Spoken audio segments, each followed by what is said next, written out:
gentlemen, this is Miss Anna Jane Sitton, originally of Carlsbad, New Mexico, and now working in Hollywood as Miss Arlene Dahl's stand-in and secretary.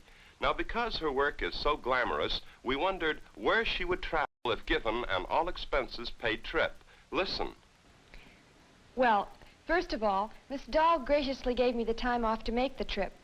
But the biggest problem was trying to decide on the one place above all others that I'd like to visit. Finally, I decided on the place that so many Hollywood people call their second home, Acapulco, the Sunshine Shangri-La.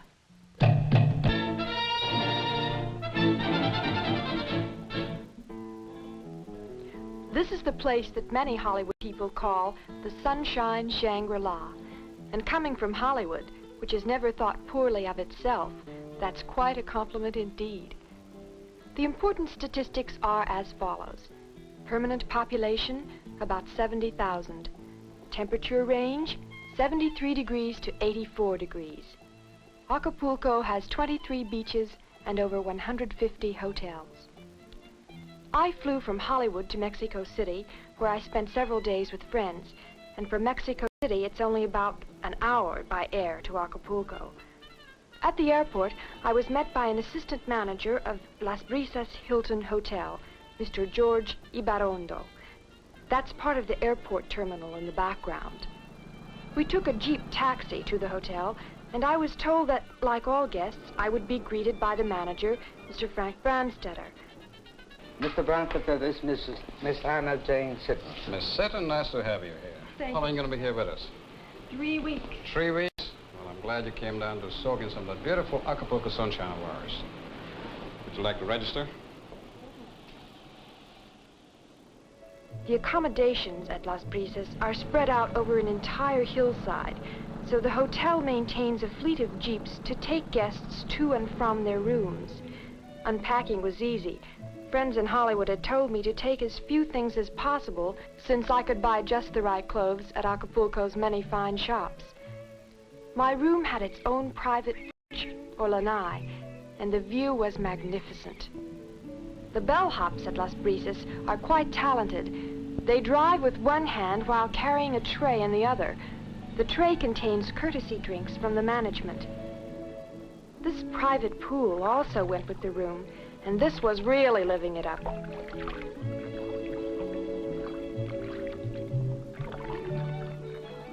This pool was slightly, shall I say, larger than mine. It's part of the Pride Americas Hotel, there in the background.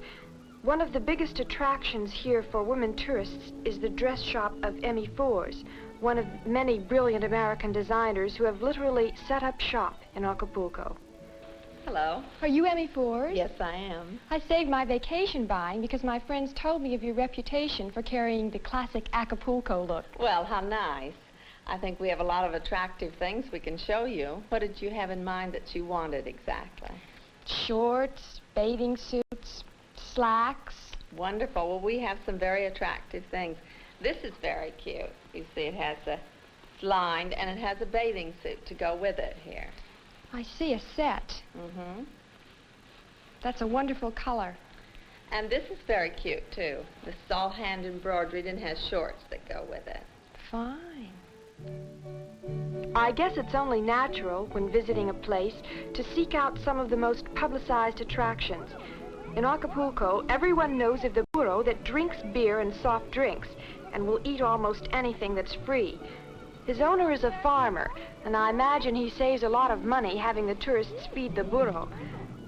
But here is Acapulco's most graceful attraction, one of the high divers of La Quebrada, 160 feet to the water in slow motion.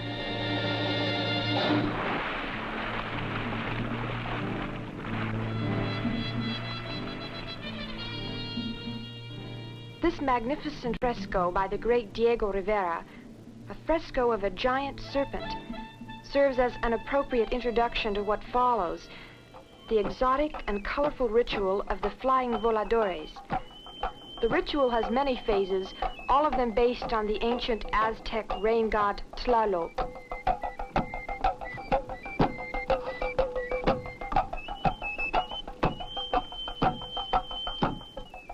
The worshippers, led by the high priest, climb an enormous pole some 11 stories high.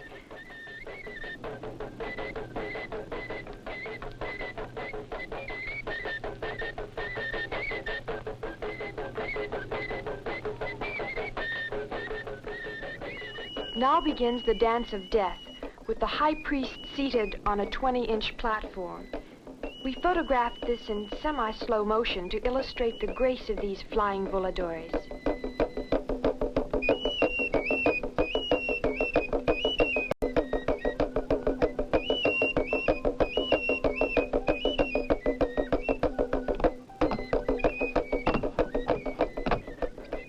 Meanwhile, more dancers performed, while these men on a turnwheel pray to the moon god.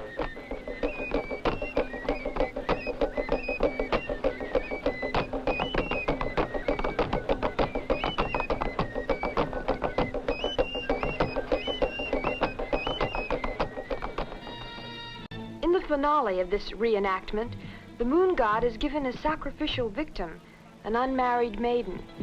Watching this stunning ritual based on historic fact, I couldn't help thinking that this lovely girl must be mighty glad she's living in the 20th century and not in the days of the Aztecs.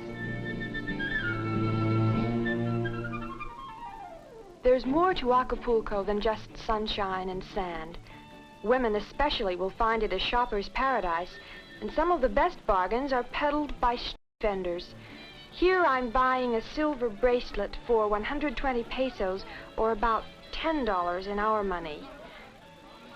I think this is fine, but it's a little big. Okay, we fix it for you in half an hour. You can fix it now? Yes, right now. In 20 minutes it's ready. 20 minutes? Yes. Do you make all the things you have here? Yes.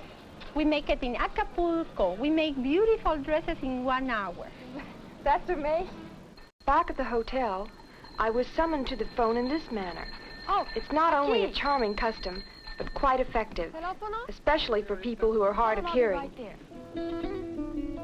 And this was a typical sunset view from my room overlooking the sea. High on a sloping hillside is the beautiful Vera Racquet Club, which also has guest rooms.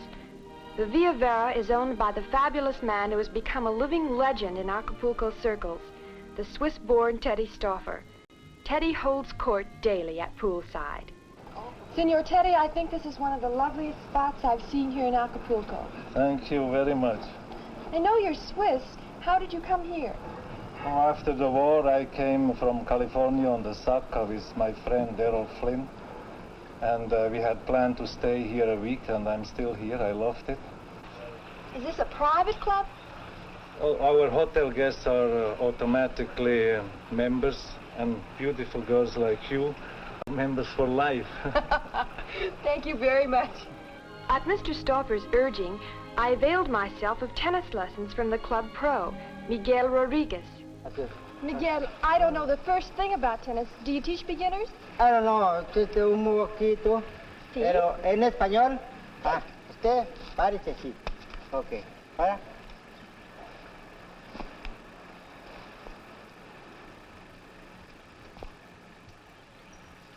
Sí. Otro Sí. poco. I couldn't seem to hit the ball right-handed, and in desperation I tried hitting left-handed, after which Mr. Rodriguez begged me to quit, and that was that. The Aku-Tiki is truly one of Acapulco's most beautiful restaurant clubs, and here I was introduced to Count Gino Rossi, on my left, well known to speed car racing fans, and Mr. Dick Meyers, the designer-architect of the Aku-Tiki. Count Rossi, are you still auto racing here in Mexico? Well, I retired in 1957. It was my last race, which was a Pan American race. Why did you retire? The car was getting too fast, and I was getting too old. I don't believe that at all. What brought you to Mexico? Well, I came here in '39 from Mexico City, and I fell in love with Mexico City, and I've been coming to Acapulco ever since, and fell in love with Acapulco, meeting lots of interesting people. AJ, like yourself, of course. Well, thank you very much. Dick, I've seen some of the restaurants that you've designed in Los Angeles, and they're marvelous. Well, thank you very much. I'm very indebted to the people of Los Angeles, and especially to the eye bank, because through this eye bank I was able to regain my sight after being blind for 3.5 years. So actually the restaurants that you are familiar with, I actually designed with someone else's eyes. So, it's very remarkable. And then you came to Acapulco? Yes, I came to Acapulco because only in Mexico did I have the freedom to design that I wanted to do the extreme type of things that I prefer. And this is why I came to do the Aku-Tiki. Before you go any further, what does Aku-Tiki mean, actually? Well, actually, Aku is the word for fish in the Pacific Islands, and Tiki means idol or god, you see. So Aku-Tiki goes with Acapulco. Actually, as you will look around our restaurant, you will see a number of these tikis. The one tiki that I'm quite interested in is the warrior god of Hawaii, which keeps all of the evil spirits away from the restaurant and guards all the people within. The next tiki that you will notice is the tiki of the luau or the fiesta. He's smiling because he's so full and happy. Then we have another interesting one, which is from New Guinea, and he is the water god. It's noted in legend that he is half man and half bird and can go up into the clouds and puncture the clouds with his beak and cause the rain to come down on the crops. While I was in Acapulco, the yacht club sponsored an international sailboat regatta. This is the manager of the yacht club and a good sailor. Senor Contreras, as manager of the Acapulco Yacht Club, can you tell us something about the regatta that we're going to see today? Is it a national or an international race? It's an international race. How many boats compete? There are 14 boats, 7 on the Mexican team and 7 on the American team. They have a Mexican team wearing blue shirts and the American team wearing yellow shirts. How long is the race? It's about 10 miles long. Is it a straight course? No, it's a triangle course. Speaking of sailors, the attractive blonde is one of the best. She is Miss Yuta Weller, the only woman sea captain in Acapulco, and to my knowledge, one of the few in the entire world. And what a small world it really is. Boarding Teddy Stauffer's yacht in order to see the regatta, I met Jane Lynn, a friend from Los Angeles and a leading fashion model. What a surprise to see you here, Jane. AJ, it's such fun seeing you, and of all places, running into Emi's shop. Doesn't she have great clothes? You've modeled for her, haven't you? Yes, I have. She's a friend of mine from California. She came to Acapulco years ago and has done very well, and she's very important to Acapulco. I understand that she's Acapulco's most gracious hostess. She is, and I'm fortunate enough to be her house guest.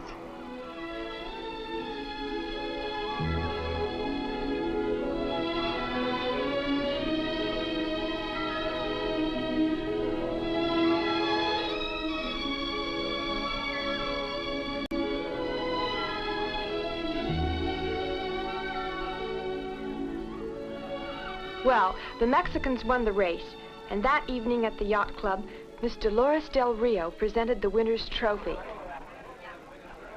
Un gusto muy, muy grande para mí entregarte este trofeo como capitán del team mexicano. Quiero felicitarte. Thank you very much. I paid no attention to the trophy. I kept looking at Miss Del Rio and thinking how beautiful and gracious she is. Finally, midnight in the sunshine Shangri-La. One of the most interesting sidelights of my dream trip to Acapulco was an overnight visit to a nearby fishing village known as La Barra. We'll take a small powerboat to La Barra in part 2 of our journey after this intermission.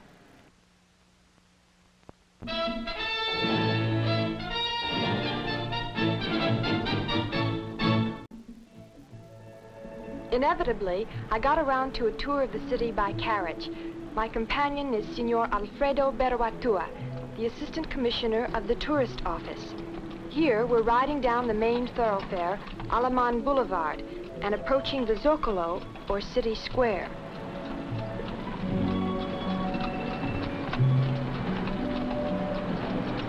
I've always thought of Acapulco as a modern city, a city that was born of the tourist trade. I didn't realize how wrong I was until we came to this old fortress, Fort San Diego. It's massive, it's Spanish, and it reminded me of those swashbuckling pirate films of the late Errol Flynn. Alfredo, when was El Fuerte de San Diego built? Oh, the Fuerte de San Diego was built in 1776 by the Spaniards. As you can see, it covered most of the bay because they wanted protection against any incoming ships like pirates. They wanted to keep this port because of its importance for ships of their own. And actually you can see how it follows all this coast here.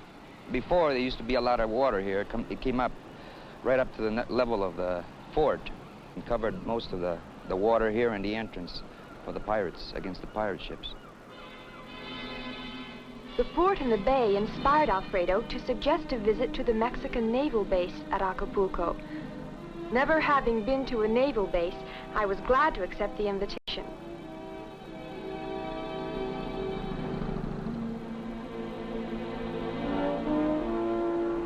Commander Forsan, may I present you Miss Anna Jane Sitton from Los Angeles?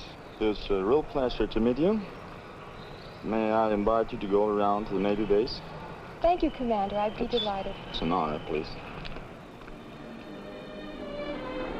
After touring the base, we boarded one of the warships, and I hope I'm using the right word, but anyway, I felt very self-conscious being the only woman in sight.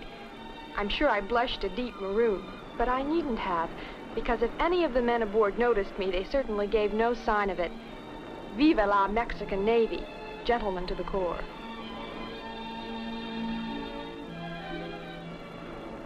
Playa la Condesa is one of the morning beaches. That is, it's used only in the mornings. This was my favorite of Acapulco's 23 beaches. This man looked like an apparition out of the sea. My curiosity was soon satisfied. How about some fresh oysters from the bay, AJ? I'd love some. They pick them up right from the bay, right from those rocks. Out there? Right up there. We can go and skin dive there after a while. I'd love to. Fine, we'll do that later, okay? I'm going to ask him to open a few right in front, okay? Entonces, ábrete unas, por favor.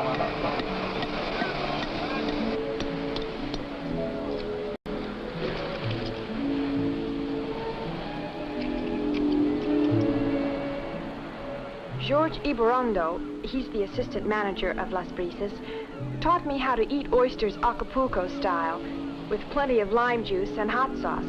It's really delicious. We're in a powerboat on the Cayuca River, en route to the small fishing village of La Barra. First, we went by car from Acapulco to the beach known as Pie de la Cuesta.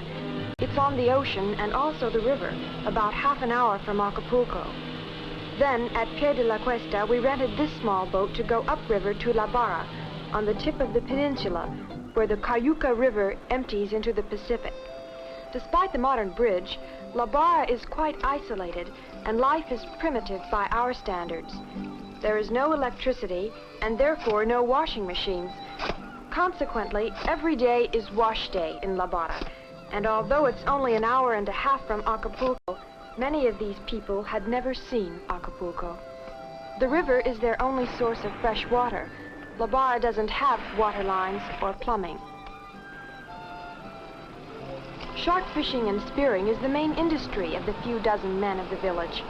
To get the shark bait, however, they first fish the Cayuca for small fish. And you know, there's sheer poetry in the way they toss the net, as this slow motion scene indicates. We watch to see the result. Just one small fish.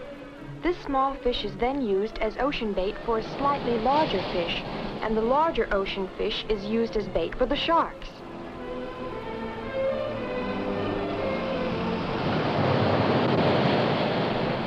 We watched for more than an hour, and not a single shark was caught.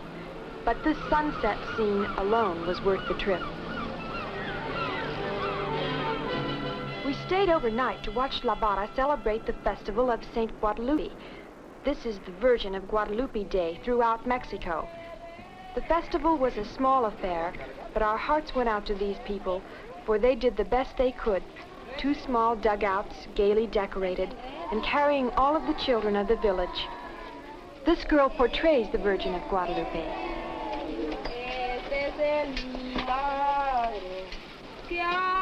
After the floats had been pulled ashore, the villagers carried the young girl on a procession through the village streets.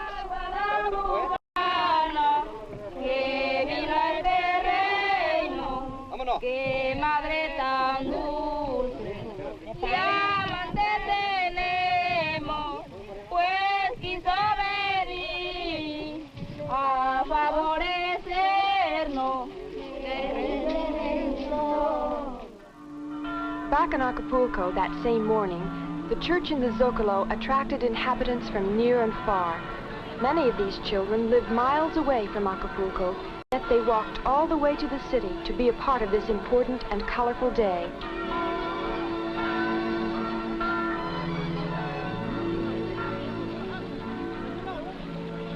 I guess you'd call this getting literally carried away.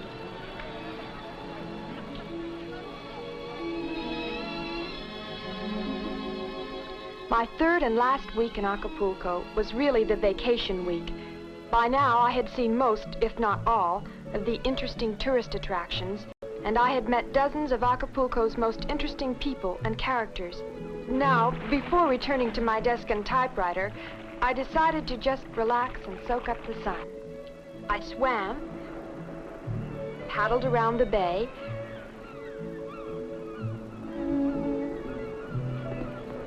yes, and even went horseback riding at the edge of the surf.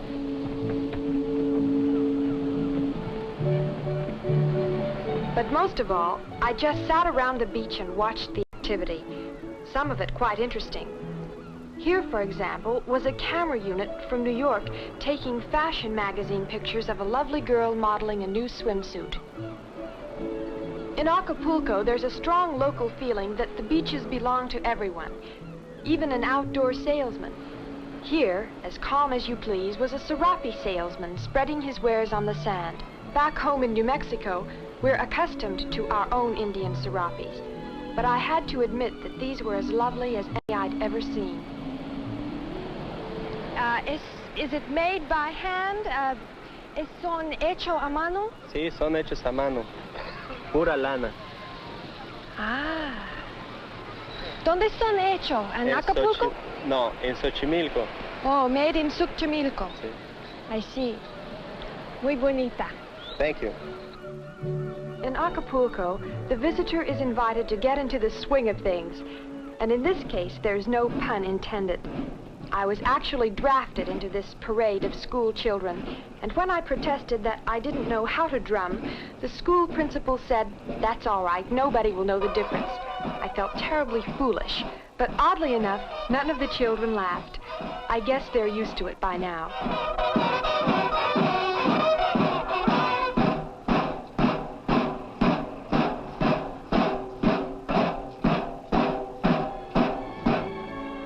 Much too soon, the 3 weeks came to an end. And looking back, all I can say is, Acapulco, I love you. You are indeed the Sunshine Shangri-La.